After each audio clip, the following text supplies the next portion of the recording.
अस्सलाम वालेकुम जी, क्या हाल चाल है आप सब का। उम्मीद है सब खैरियत से होंगे, ठीक ठाक होंगे। और आजकल मेरे घर आई हुई है मेरी सिस्टर जो यूएई से आई थी। और बच्चे आजकल वैसे ही सारी रात जागते रहते हैं। सारी रात तो नहीं है, रात 1-2 बजे तक जागते हैं, फिर सुबह थोड़ा लेट ही जागते हैं, तो काफ़ी टाइम मिल जाता है मुझे एक तो क्लीनिंग वगैरह करवाने का। फिर आज मैंने सोचा था, काफ़ी दिन से मैं सोच रही थी, प्लान बनाया हुआ था कि एक दफ़ा सारे रूम्स की बहुत सारी डीप क्लीनिंग करने वाली थी, तो वो मैं करती हूँ।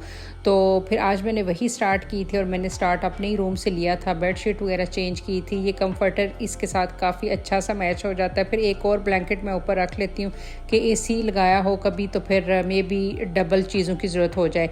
तो मैंने अपना रूम जो है वो सबसे पहले बेडशीट्स में सही करती हूँ, सारा बेड वगैरह बनाती हूँ। फिर उसके बाद मैं दूसरे रूम में आई थी, यहाँ पर भी काफ़ी सारी चीज़ें फैली हुई थी।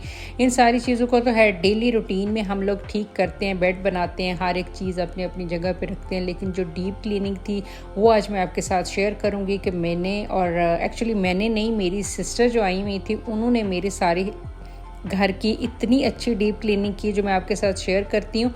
और इतनी चीज़ें साफ़ हो गई थी, इतनी क्लीन हुई थी कि यहाँ पर शायद वीडियो में इस तरह से वो चीज़ें चमकती हुई नज़र ना आए जैसे कि अभी मुझे रियल में नज़र आ रही होती हैं। मेरी इतनी उन्होंने हेल्प की थी। अम्मी की याद आ गई मुझे, मेरी जब अम्मी आया करती थी तो उनके साथ पूरी एक टीम होती थी उनके हेल्पर्स की। तो वो सारे फिर सारा दिन अम्मी यही काम करवाती रहती थी कि इसके घर का ये कोना साफ़ कर दो, ये कर दो, विंडो साफ़ कर दो, कारपेट वॉश करवा दो।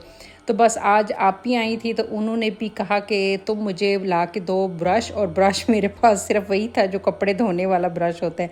ये मैं जस्ट यूज़ करवाती हूँ जब कभी मैंने कारपेट वगैरह वॉश करवाने हों, या इन केस अगर कभी किसी कपड़े के लिए भी यूज़ करना हो तो खैर इसलिए मैंने रखे हुए हैं। लेकिन उन्होंने ये वाला ब्रश जो है वो टेबल के ऊपर यूज़ किया था, यानी टेबल के जो कॉर्नर्स हैं ना उनके लिए यूज़ किया था। और इतने साफ़ हो गए थे, जितनी भी बारीक बारीक सी डस्ट और थोड़ा बहुत गंद फंसा होता है, मट्टी होती है, तो वो सारी इस ब्रश से इतनी अच्छी साफ़ हो गई थी। उसके बाद जो इसके ऊपर टेबल की टॉप थी ग्लास वाली, इसको स्प्रे मार के तो फिर इसकी डीप क्लीनिंग की थी। और ये टेबल का नीचे वाला हिस्सा है, इसका एक एक हिस्सा जो है वो मेरी सिस्टर ने हाथ से बहुत ही मेहनत से, बहुत ज़्यादा टाइम लगा के, कोई 3-4 घंटे लगे थे उन्हें ये सारी डीप क्लीनिंग करते हुए। फिर जैसे जैसे बच्चे जागते गए उनसे थोड़ी बहुत हेल्प ली कि किसी टेबल का कोई टॉप वगैरह उतारना था ऊपर से, फिर साइड टेबल्स को साइड पे करके उनकी क्लीनिंग करनी थी, बेड को आगे पीछे करके उसकी डीप क्लीनिंग करनी थी हर एक साइड से। यहाँ पर पहले हम लोगों ने लिविंग रूम की सारी डीप क्लीनिंग की थी और उसके बाद फिर थी आगे नेक्स्ट रूम की बारी। इस भी ड्रेसिंग टेबल के ऊपर जितना भी सारा वुडन वर्क हुआ हुआ है, इसकी तो क्लीनिंग बहुत ही मुश्किल हो जाती है। और अभी तो आजकल सादा बेड वगैरह का ट्रेंड चल रहा है, लेकिन ये मेरी शादी का है ड्रेसिंग टेबल, और इसकी एक तो डीप क्लीनिंग होती भी बहुत ही मुश्किल है क्योंकि इसके ऊपर जितना ये सारा काम हुआ हुआ है, ये सारा साफ़ करना बहुत ही मेहनत का काम है। तो मुझे ये मेरी सिस्टर ने इतना अच्छा साफ़ करके दिया था इसी ब्रश के साथ। उसके बाद फिर हम लोगों ने इसके ऊपर पॉलिश मारी थी, यानी पॉलिश वाला स्प्रे आम मार्केट में मिल जाता है। ये मेरे पास स्प्रे है प्लेज का वुड पॉलिश, और यही मैं जब हम लोगों ने क्लीनिंग की थी ब्रश से और उसके बाद फिर ये पॉलिश मारी थी इसके साथ, इसके ऊपर फिर ड्राई कपड़ा मार दिया, तो ये बहुत ही साफ़ सुथरा हो गया था फर्नीचर। और आज सारा फर्नीचर इसी तरह साफ़ किया था इसी ब्रश से। बच्चे फिर जागते गए तो मैं उनको बारी बारी नाश्ता बना के दे रही थी, और आप ही जो है वो कहती हैं कि तुम आज किचन का काम संभालो तो मैं तुम्हें सारी जो है ना वो डीप क्लीनिंग करके देती हूँ। तो इसी तरह उन्होंने बस सारे रूम्स की इसी ब्रश से, और फिर जो पॉलिश थी वुडन पॉलिश वो हम लोग मारते गए, और उसके ऊपर बिल्कुल ड्राई फैब्रिक से थोड़ा सा उसको रगड़ लें तो बिल्कुल ऐसे फर्नीचर हो जाता है जैसे नया है। और टिंडे गोश्त आज हमने बनाने थे, हम दोनों बहनों ने ही खाने थे, बच्चे तो ये वाली सब्ज़ी कम ही खाते हैं। तो रेसिपी भी ये मुझे सिस्टर ने बताई थी, मैंने उनकी रेसिपी के मुताबिक ही आज खाना बनाया था। उन्होंने कहा था कि इसको फ्राई करके तो गोश्त में डालो, तो इसका टेस्ट वाकई बहुत ही डिफरेंट और बड़ा ही अच्छा बना था। एक तो वैसे भी ज़रा जल्दी बन गए थे, तो साथ साथ मैंने खाने का काम वगैरह ख़त्म किया और उन्होंने घर की सारी क्लीनिंग करके दी। अब मैं आपके साथ चीज़ें शेयर करती हूँ। कुछ मेरे पास बॉटल्स हैं जो मैं क्लीनिंग के लिए यूज़ करती हूँ।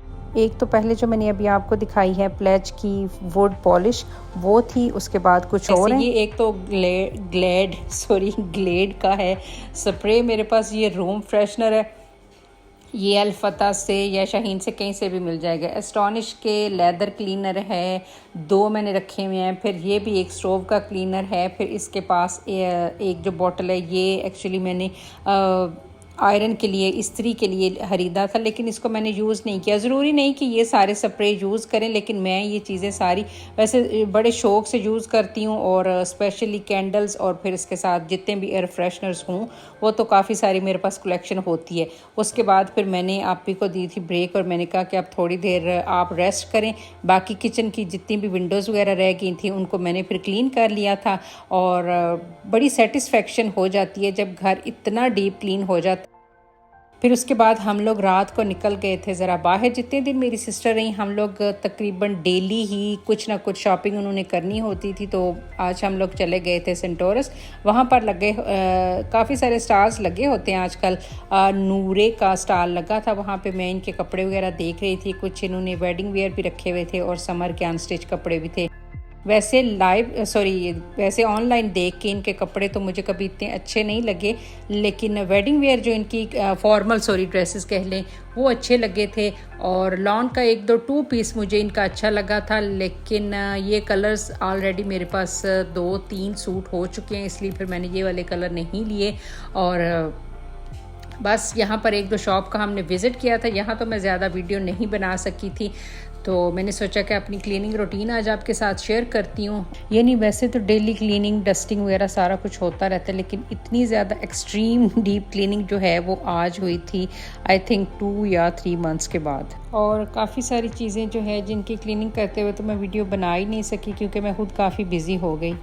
उसके बाद हम लोग गए थे ब्रेकआउट पे और यहाँ पे मैंने देखनी थी अपने बेटों के लिए कुछ शर्ट्स वगैरह, सेल वगैरह लगी हुई थी यहाँ पर भी, लेकिन कोई इतने साइज़ वगैरह मुझे मुझे साइज़ मिले ही नहीं। ईसा ने 1-2 लेनी थी अपनी पैंट या ट्राउज़र वगैरह, एक इसके लिए मिल गई थी। और उसके बाद हम लोग चले गए थे F7 वाले बरीज़े पे, क्योंकि यहाँ पर बहुत ही अच्छी वैरायटी होती है और ये जगह इतनी खूबसूरत लगती है शाम के टाइम, तो इसकी वाइब्स ही बहुत ही अच्छी होती हैं।